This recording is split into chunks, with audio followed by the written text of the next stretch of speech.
Iya Pak, ini kan belakangan ini perhatian pemerintah terhadap Provinsi Sumatera Utara khususnya Danau Toba kan besar sekali ya, termasuk menggelontorkan dana untuk infrastruktur, membuka seluas-luasnya akses, bahkan barangkali menggelar karpet merah untuk investor asing masuk begitu ya. Nah, posisi YPDT sendiri Pak dengan melihat spiritnya itu tadi bahwa tanah ini seharusnya dikelola dengan baik oleh orang-orang Batak, tanpa harus tentunya menolak kedatangan investor. Bagaimana Pak? Jadi ceritanya kan kita sudah membuat draft konsep pembangunan kawasan Danau Toba, mewujudkan kawasan Danau Toba menjadi kota berkat di atas bumi. Itu diterjemahkan dalam berbagai aspek, dijabarkan dalam berbagai aspek, sehingga semestinya harus ada badan yang mengelolanya, dan mengelolanya itu pun tidak badan yang lemah, tetapi harus badan yang punya otoritas yang kuat.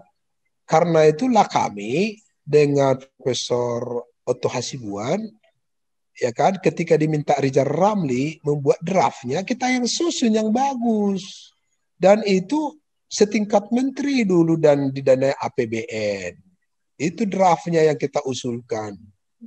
Ya, jadi pengembangan kawasan Danau Toba yang mendatangkan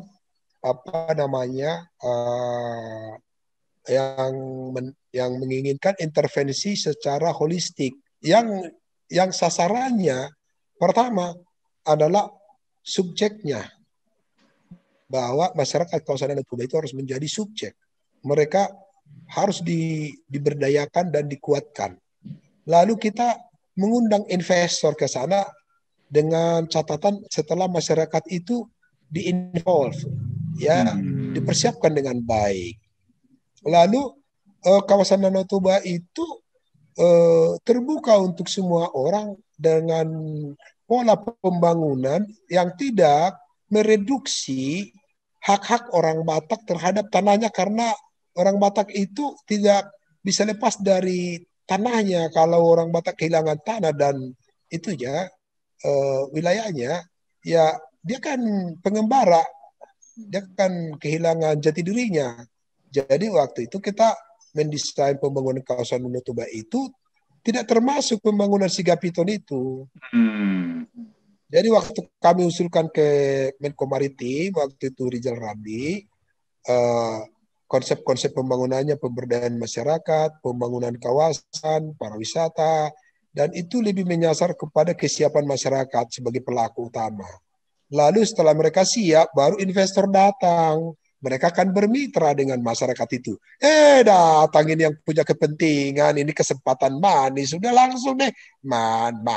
Adalah itu Sigapiton 500 hektar, ya kan?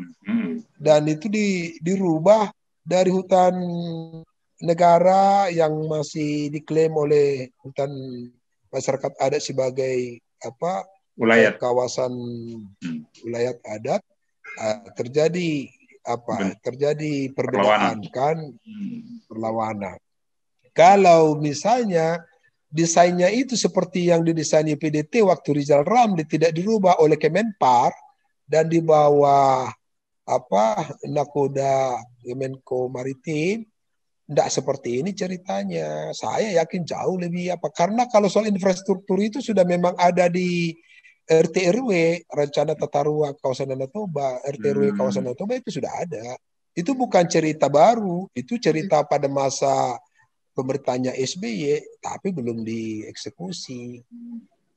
Berarti kebijakan pemerintah ini termasuk tergesa begitu, Pak Marwah? Artinya kesiapan masyarakatnya belum ada? Saya melihat pembentukan BPUDT itu prematur, tidak mempertimbangkan berbagai aspek kearifan lokal historisnya orang Batak, sehingga pembangunan itu diserahkan kepada satu badan yang fokus menangani Sigapiton. Kalau dilihat perpresnya itu kan rohnya kan hanya pembangunan Sigapiton, otoritasnya kan ada di situ, bukan tidak termasuk di daerah lain dan aspek-aspek lain. Jadi kalaupun banyak event-event yang dibikin Kemenpar kan itu membuat ramai-ramai aja itu ya kan. Kalau BPODT itu kan memang yang sasarannya kan cuman tanah yang bisa itu aja. Makanya saya bilang itu desain yang prematur. Ya, nah, kalau badan otorita yang ideal yang dimasukkan ke draft itu seperti apa? Waktu kita itu wewenangnya itu kan luas, ya kan, menjadi apa namanya itu semacam koordinator terhadap pembangunan kawasan secara keseluruhan yang meliputi apa namanya beberapa wilayah kabupaten itu kan, ya. Jadi satu badan yang memiliki otoritas yang cukup besar setingkat menteri, ya kan, itu seperti apa namanya itu badan otorita asal, enggak lebih Batam. Dari situ Batam dulu kan, tapi Batam yang diperluas, otoritas yang diperluas, ya kan. Jadi ketika ada apa namanya desain yang detail, master plan yang baik, dan itu didanai oleh APBN, dan itu menyasar pembangunan masyarakat kawasan dan kearifan lokalnya, dan juga konservasi lingkungan hidupnya. Jadi tahap pertama itu mempersiapkan kawasan itu menjadi kawasan yang ramah terhadap para wisatawan, ya, ramah terhadap masyarakat lokal itu sendiri, ramah terhadap kearifan lokalnya sendiri, sehingga terjadi pembangunan yang berkelanjutan. Itu konsep yang diberikan oleh PD. Dan pasal-pasalnya itu ada, tapi semua itu banyak yang dieliminir oleh Kemenpar.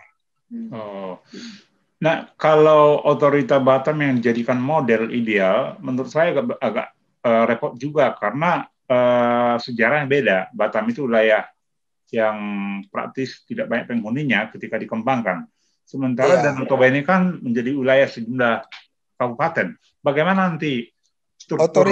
Otoritasnya aja waktu itu. Sebenarnya bukan, kita pun nggak bicara seperti Batam, ya kan. Wewenangnya aja meliputi koordinasi terhadap beberapa kabupaten itu. Ya, jadi tidak terkonsentrasi di Sibisa, dan aspeknya juga bukan pembangunan Sibisa untuk investor, tapi pembangunan kawasan Danau Toba untuk semuanya, investor juga, masyarakat juga, pemerintah setempat juga. Jadi memang ada satu badan yang lebih kuat, begitu. Dan itu yang kita usulkan waktu itu. Iya, Pak. Kalau apa namanya konsep tanah ulayat sendiri di kawasan sekitar Danau Toba dan sekitarnya itu, apakah sudah solid ya Pak? Artinya ketika pemerintah mengklaim bahwa tanah ini adalah tanah negara, kemudian dihadapkan dengan klaim tanah ulayat, posisi dari masyarakat adatnya bagaimana ya Pak? Iya. Ini kan terbentur dengan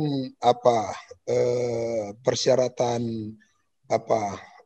tanah ulayat kan, ya kan, karena harus ada organisasi adatnya kan. Iya. Ya, sementara sekarang kan organisasi adat Batak itu kan sudah melebur menjadi desa kan. Iya, dan itu sudah menjadi struktur pemerintah kan, struktur pemerintahan. Jadi bagaimana menghidupkan masyarakat adat itu kembali kan, itu kan soal kepentingan. Artinya kalau kepentingan kita bersama untuk menghidupkan itu, untuk mengutamakan masyarakat setempat, itu kan mudah untuk dilakukan. Ini kan soal niat, political will aja kan, ya kan. Tapi kalau memang political will-nya adalah untuk menguasai tanah untuk investor, ya dia akan bilang persyaratanmu tidak memenuhi syarat, kan begitu. Ya, tapi kalau kita tanya sebelum merdeka memang sudah ada tanah itu sudah ada nggak milik masyarakat? Sudah ada kok, ya kan? Kenapa setelah merdeka justru mengambil tanah mereka tidak ada apa namanya tanah wilayah adat kan? Itu juga kan? Karena itulah political will itu penting. Itu menarik. Masyarakat adat lebih dulu daripada negara. Itu betul, itu. Iya kan. Jadi kalau dipertentangkan satu dengan yang lain tidak pernah ketemu itu. Makanya sampai sekarang kan entah pun itu rancangan undang-undang untuk masyarakat adat diusulkan di DPR itu kan terbentur terus kan. BPODT ini kan udah satu periode ya, udah mau masuk ke pengurusan kedua ini. Nah, menurut saya kedudukannya agak mengambang ya. Selain nggak punya anggaran khusus dan juga tadi wilayahnya seolah-olah terbatas hanya sekitar 500 hektar itu ya. Benar. Nah, apakah ini pernah disoal oleh IPDT? Wah, dari awal kan sudah dituliskan, makanya kan tugasnya IPDT itu membuat pencerahan. Jadi supaya masyarakat itu dicerahkan. Tugas IPDT itu membangun sosial kampus, ya kan, universitas bagi masyarakat. Makanya website kita itu memang kita rancang untuk mencerdaskan. Jadi di situ pakar-pakar kita minta membuat tulisan, ulasan, kajian ya terhadap perundang-undangan, terhadap ketentuan-ketentuan supaya masyarakat itu tahu hak dan kewajibannya. Ya setelah masyarakat tahu kan, akhirnya mereka, oh rupanya saya memiliki batas-batas seperti ini, dan itu tugas IPDT. Itu yang tidak terjadi pada masanya Pak Midian karena main di elit. Saya bilang kumpulkan semua ahli, bikin kajian, lalu paparkan secara terbuka, bikin sosial kampus untuk mencerdaskan orang Batak itu. 20 tahun mereka dicerdaskan, ada orang lain berkata yang tidak sebenarnya kedudukan yang tidak seyogianya, mereka udah tahu. Kalaupun antar undang-undang ada yang tidak sinkron, masyarakat tahu undang-undang mana terhadap undang mana yang tidak sinkron, jadi dia tahu. Gitu. Tapi IPDT ada di setiap kabupaten atau di kecamatan? Ya hampir di setiap kabupaten ada. Iya. Nah kalau kegiatan utamanya apa yang mewujud betul? Jadi setelah kita mempelajari kawasan Danau Toba itu, pertama adalah membuka membuka cara berpikirnya orang Batak itu dulu pertama. Ya, segala sesuatu dapat kita rubah setelah kita memiliki mindset yang bagus. Jadi, YPDT tugas pertamanya adalah mencerdaskan orang Batak. Makanya YPDT itu tidak terikut-ikut dengan organisasi ABCD yang punya kepentingan. Saya udah tahu itu. Dibikin PGT, ini tujuannya untuk ini. Siapa orang-orangnya udah tahu saya. Dibikin RDT, ini sini. Datang si ini dibikin. Udah tahu saya itu. Kemana arahnya, siapa yang mempeloporinya kan. Tapi saya konsisten. Batak tidak boleh dibodoh-bodohin. Tidak boleh masuk ke kegelapan. Makanya kita cerdaskan dulu. Bagaimana ketika orang Batak sudah cerdas, dia akan mengubah dirinya sendiri. Tapi sepanjang orang Batak berada dalam kegelapan, orang lain akan menyesatkannya. Dan mereka akan mudah diadu domba. Jadi 5-10 tahun lagi orang Batak akan cerdas oleh karena berita-berita dari YPDT. Tidak sekarang. Lewat website ya Pak ya. Dan websitenya, diskusi kamisan, ya. Paparan YPDT secara terbuka terus-menerus, dan saya karena tahu apa yang saya katakan dan saya tahu apa yang saya lakukan dan saya tahu kemana arah dari apa pergerakan yang saya lakukan, sehingga saya tidak merasa enggan mengatakan sesuatu. Ya. Websitenya apa ya Pak? Alamat websitenya? danautoba.org. Oh, oke. Nah, kalau Berarti di dibuka ranah advokasi ya Pak, kebanyakan ya, dan advokasi. ya. Jadi kegiatan di lapangan kita melakukan kegiatan-kegiatan apa namanya penyadaran, contohnya penanaman pohon, lalu tabur benih ikan, baru seminar-seminar. Itu kita lakukan rutin dari tahun 2015 ya. 2015 dan waktu saya cukup banyak waktu itu ya. Hampir 60-70% waktu saya memang mengurus PDT, bukan mengurus bisnis saya.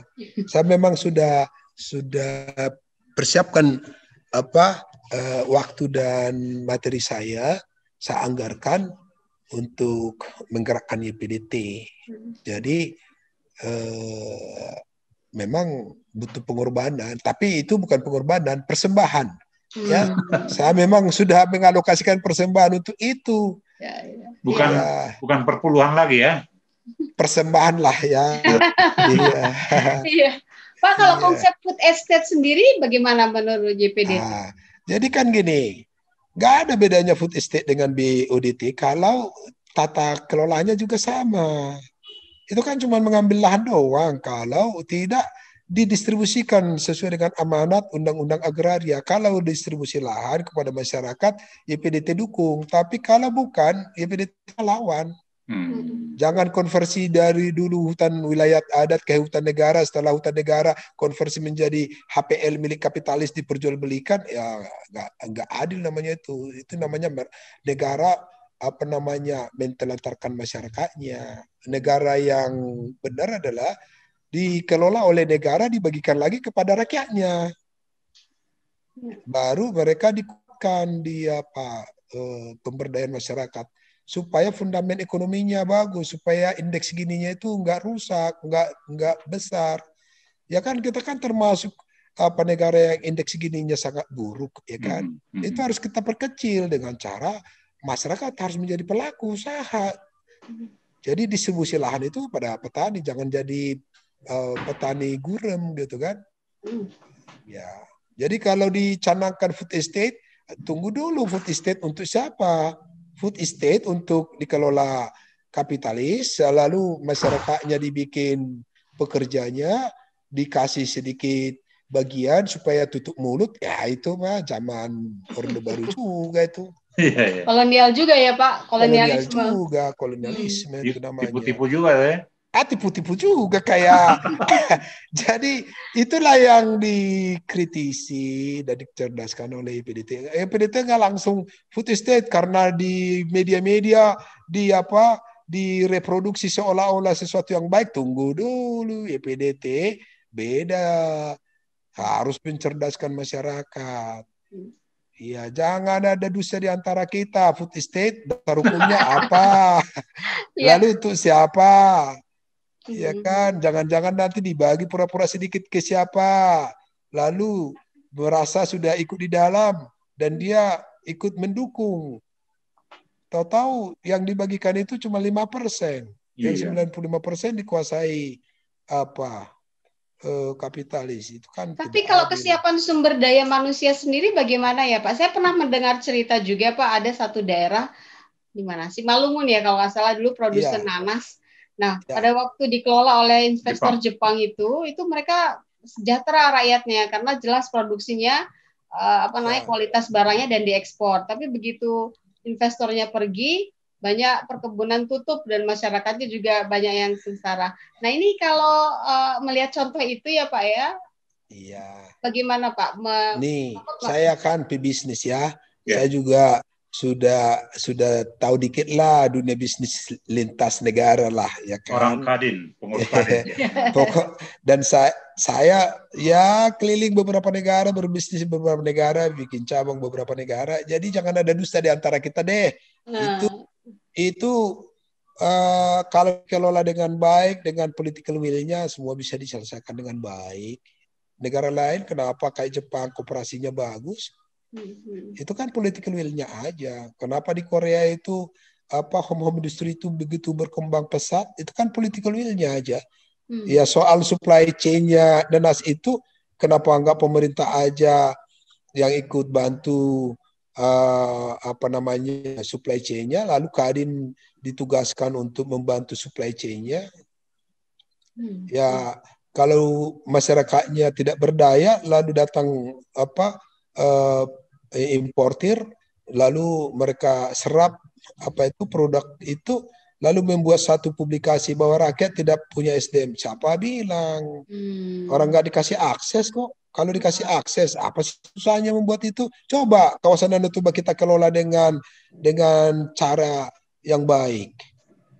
Ya, kita kalau food estate itu lahan-lahan dibagikan kepada masyarakat, lalu ada satu apa namanya itu, satu badan usaha bersama atau koperasi yang mengelolanya secara profesional, bisa. Apa salahnya orang seperti Levi itu koperasi kok, ya kan? Dikelola dengan baik. Bank-bank di Eropa juga bank-bank yang dikelola koperasi, kenapa bisa bagus? Political will-nya aja. Coba dikasih akses yang baik, ada dukungan yang baik terhadap koperasi di sana. Ya direkrutlah memang bukan karena apa namanya itu nepotisme, rekrutlah secara profesional. Ya kan, pakai konsultan, lalu rekrutmen dengan konsultan, baru sudah ada perhitungan economic scale-nya, sudah ada penampungnya, sudah ada supply chain-nya, lalu perhitungannya berapa, masyarakat sejahtera loh.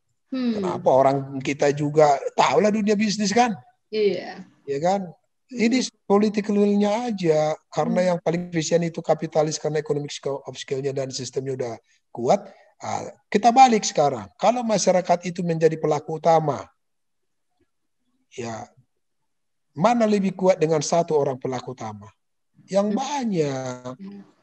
Artinya mereka sungguh-sungguh melakukan, dan efisiensi itu mereka ciptakan karena mereka memahami apa yang mereka dapatkan. Jauh lebih powerful dari kapitalis. Soal pencerahan itu yang tidak dilakukan. Karena apa? Antara kapitalis dengan penguasa sudah duduk bersama mendahulukan kapitalis, kan itu aja. Ya. Nah, political will sampai hari ini terbilang masih sangat minim ya, sehingga peran masyarakat, terutama masyarakat adat, tidak dimunculkan. Pertanyaannya adalah bagaimana membalik keadaan tadi, bagaimana memunculkan para kelompok-kelompok masyarakat yang punya skill lah, punya modal. Kalau saya kan kira-kira begini, mahkota orang bijak adalah pengetahuan. Ya memang manusia harus dicerdaskan, harus punya pengetahuan. YPDT menjadi guru, menjadi sumber literasi yang baik bagi semua masyarakat. Butuh waktu, iya.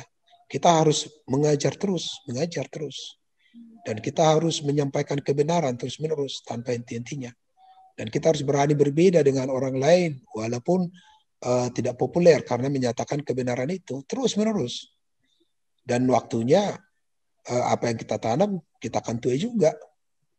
Jadi YPDT lebih pada menggunakan ini kan sudah ada teknologi informasi yang bisa menyebarkan pengetahuan dengan cepat. Iya. Pasti ada perubahan kawasan Danau Toba oleh karena pencerahan itu. Ya kan? Menyalakan lilin itu. Ya. Orang Batak itu kan cerdas. Itu nggak perlu dibantah. Nah, persoalannya adalah kesadarannya yang kurang, termasuk dalam hal menjaga lingkungan.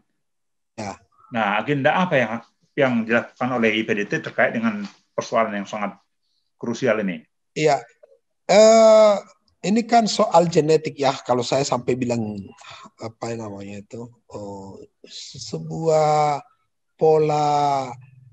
pola hidup itu kan menjadi ya sebuah pola mikroskopik yang tersusun rapi dari manusia itu sendiri ya. Ya, apa itunya, apa kode-kodenya, rekaman-rekaman terhadap kode-kodenya.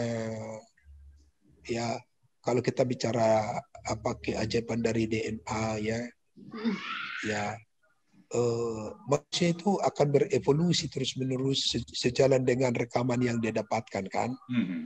Ya, kalau instan itu kita lihat aja sejarah-sejarah kan, bahwa orang yang memiliki rekaman-rekaman yang baik, dia akan menghasilkan kemajuan-kemajuan yang baik, ya kan. Jadi EPDT ini memberikan rekaman-rekaman yang baik terhadap manusianya. Kalau kita bicara pekerjaan yang instan, karena ada intervensi dari yang lain, ya rekaman ini kan akan buyar kan, sehingga dia menjadi pengembara. Itu yang terjadi di orang Batak, cerdas tapi pengembara. Iya, itu. Ya, karena rekaman-rekaman itu ketika diintervensi oleh rekaman yang lain, rekaman yang kita susun rapi itu kan tereliminir kan. Jadi terkadang saya bilang begini, saya karena dekat dengan Alkitab, ya kan, saya ya bagi teman-teman yang dekat dengan agamanya, pasti kan ada juga pola-pola yang disampaikan supaya manusianya unggul kan. Kalau di Alkitab, ya, manusia itu citra Tuhan. Alam semesta itu citra Tuhan. Dan manusia itu memiliki kuasa yang luar biasa. Kalau kita lihat gambaran genetiknya 60 triliun gen itu, dan itu ada 10% yang dapat dimarkakan, ya. Itu kalau dipanjangin aja udah 5.000 kilometer panjangnya. Saking hebatnya manusia itu. Ketika orang Batak itu kita bilang tadi cerdas, tetapi rekaman-rekamannya kan belum tentu tersusun dengan baik. Bisa itu karena intervensi dari luar, dia gampang terpengaruh sehingga dia bisa berubah. Tapi kalau dia memiliki dasar-dasar yang kuat terhadap kehidupan, apapun gangguan dari luar, dia kan akan kokoh. Makanya kan firman Tuhan adalah perisai melawan panah si jahat, ya kan?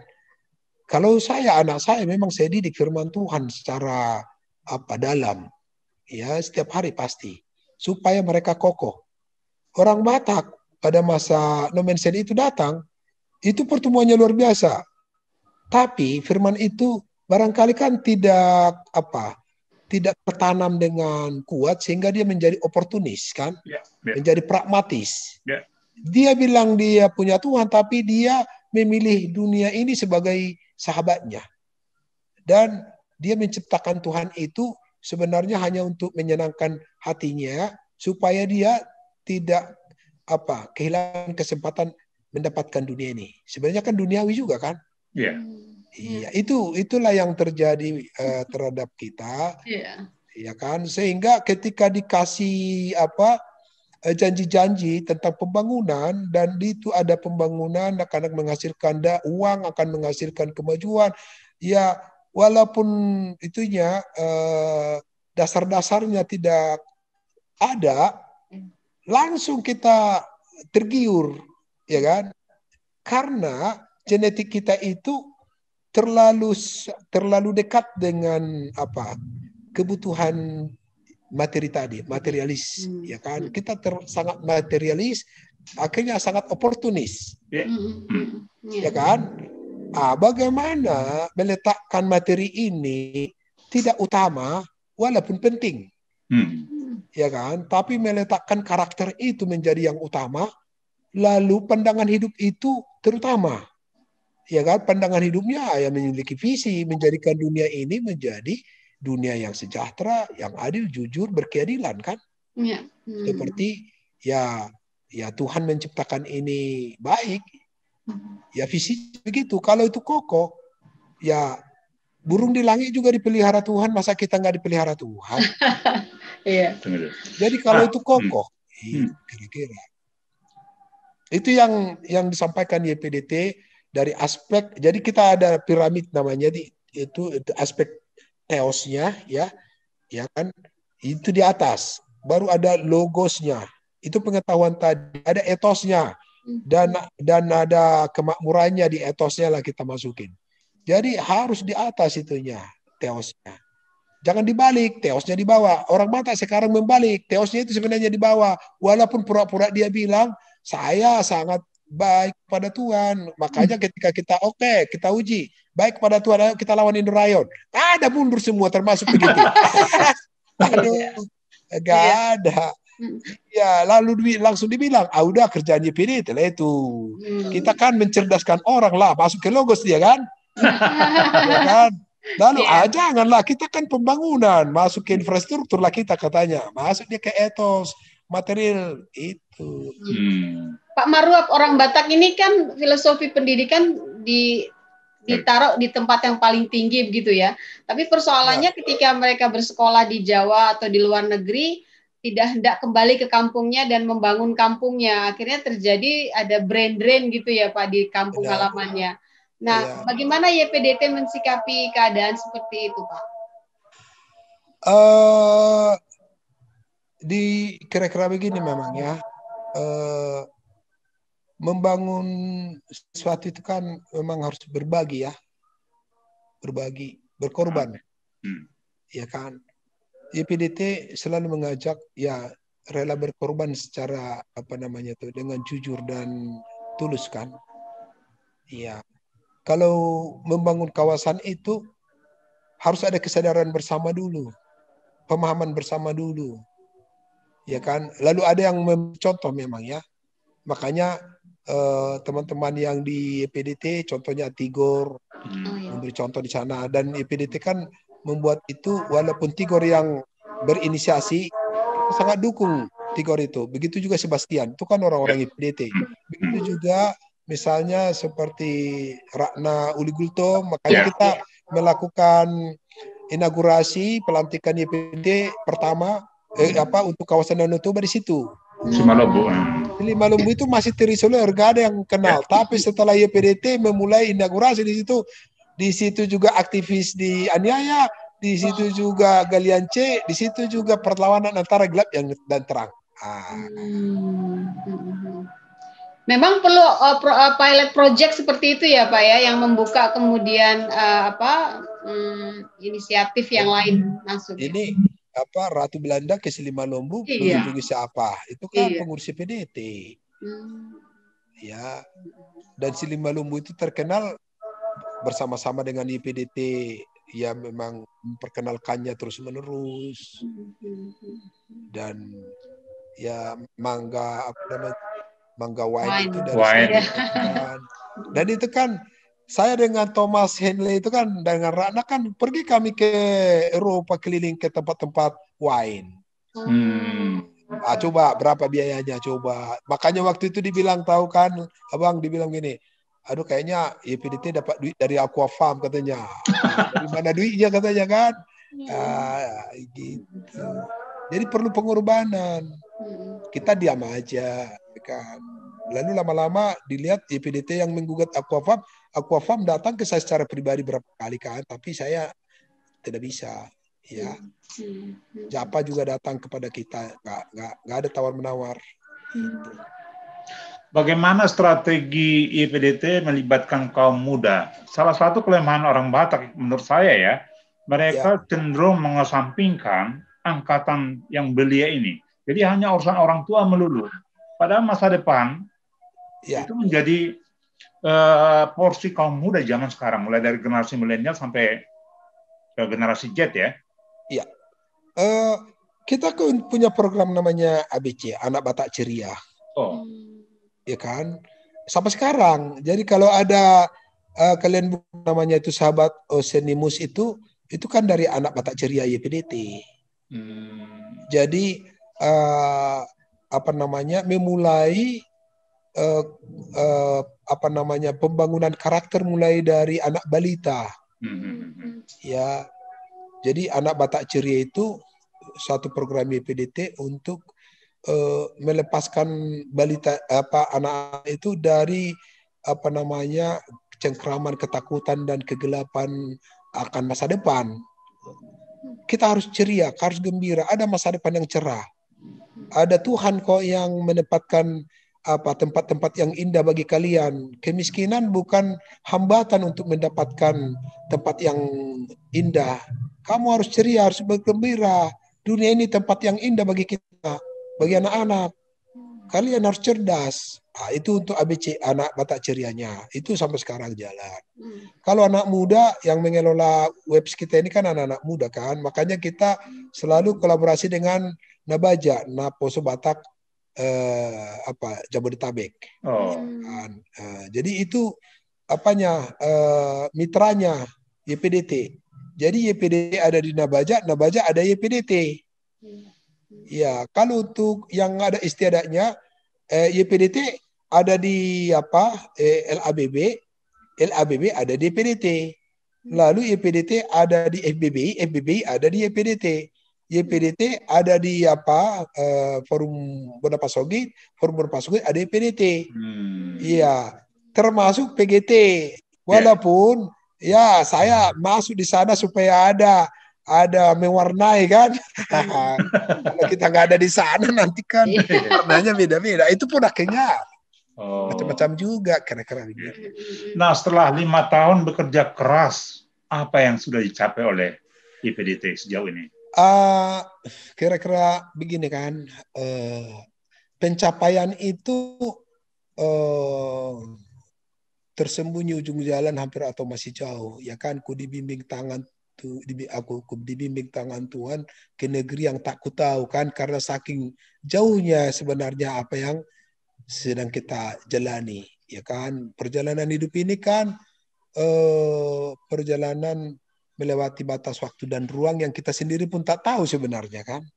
Jadi kalau ditanya pencapaian terhadap ruang yang sangat luas ini, ya tidak pantas kita mengatakan ada yang sudah dilakukan untuk mencapai sebuah tujuan tadi kan.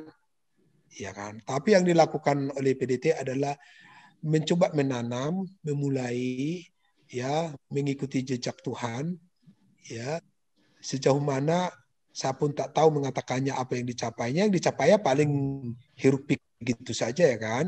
Baru literasi-literasi yang kita sampaikan. Sebesar apa sumbangannya itu jujur saya juga enggak tahu. Enggak ada tolak ukurnya terhadap satu pencapaian terakhir kan. Jadi saya tidak berurusan dengan itu, memang dalam pikiran saya. Bukan urusan saya seberapa besar yang saya lakukan, tetapi urusan saya hari ini saya harus melakukan sesuatu. Dan saya tidak berurusan apakah yang saya kerjakan itu berdampak besar atau kecil, tetapi hari ini saya harus bergerak. Sebelum matahari terbit, saya harus bekerja. Ya, entah untuk pekerjaan di KDT, entah itu untuk pekerjaan saya. Ya, jadi saya hanya memiliki pengharapan terhadap yang sangat besar, yang saya hanya debu, ya kan? Jadi bagaimana sebutir debu bisa mencapai sesuatu yang Tuhan inginkan, ya kan? Iya. Ya, kita kan pekerja di bulah kira-kira begitu kan. Ini ilmu filsafat yang diwariskan antara lain oleh Pak Midian. Iya, apalah kita ini kan itu. Pak, ini kan banyak bupati baru akan dilantik ya. Ada pesan khusus umum maupun khusus gitu kepada mereka begitu Pak? Apa yang harus dilakukan? Ya, tentu kami sangat berharap kepada bupati-bupati yang baru karena mereka juga ditugaskan untuk pekerjaan yang baik, ya kan. Ya, mengemban amanah rakyat untuk kesejahteraan masyarakat kan. Dan ya kita berharap mereka mendengarkan suara rakyat, ya kan, Vox Populi Vox Dei kan, ya suara rakyat suara Tuhan, bukan suara kapitalis suara Tuhan, ya kan, suara keadilan lah suara Tuhan, ya kan, baru mereka harus menjadi katalis pembangunan yang positif, yang berkeadilan untuk menurunkan indeks gini, dan mereka harus mendampingi masyarakat, bukan menteror masyarakat. Ya, mereka menjadi pelindung masyarakat, bukan menjadi horor untuk masyarakat.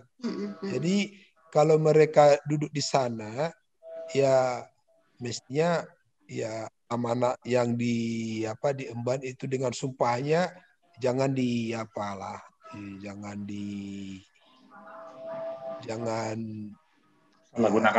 salah gunakan. Itu jangan disalahgunakan. Itu kita tentu sangat berharap kepada mereka karena mereka lah pemangku jabatan pengayom masyarakat di sana. Kita kan lembaga kecil yang tidak bisa berbuat banyak, tidak punya anggaran, tidak punya infrastruktur terhadap masyarakat.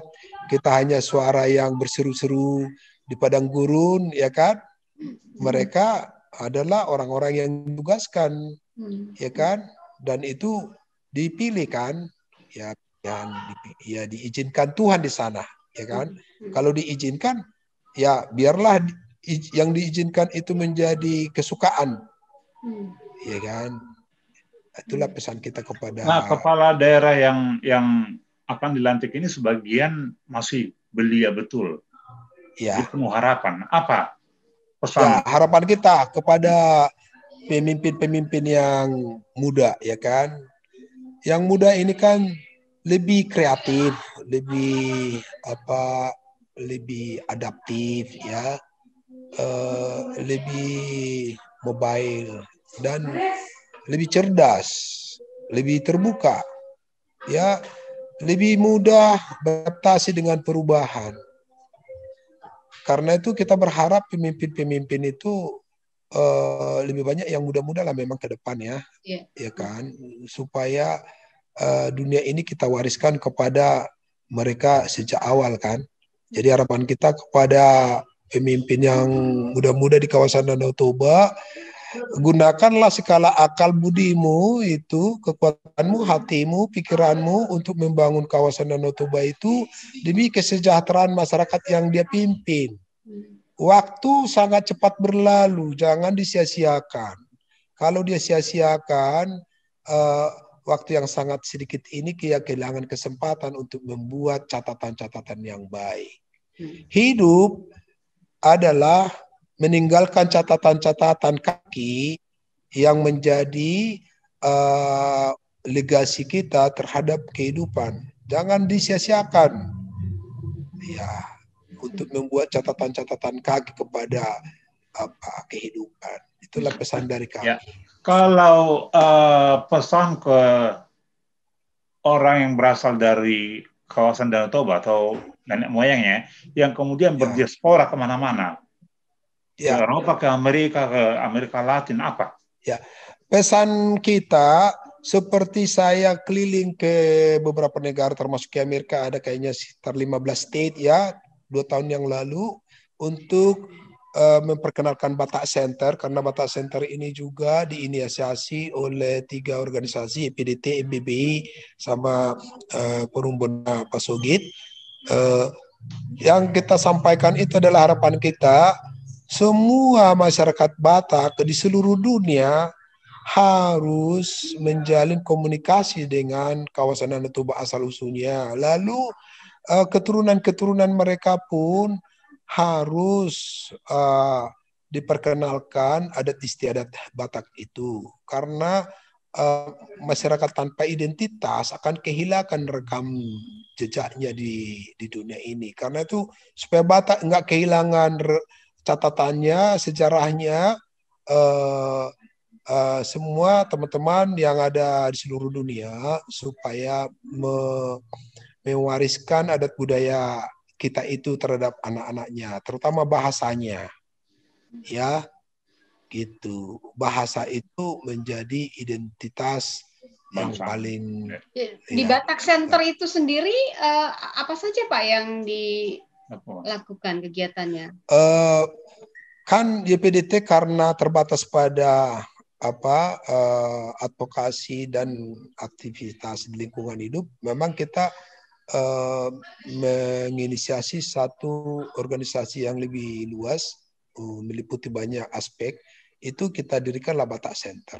Itu meliputi adat budayanya dan aspek-aspek lain di situ. Dan YPDT salah satu inisiator pendirinya itu. Iya. Saya waktu itu di sana sebagai ketua Formatur.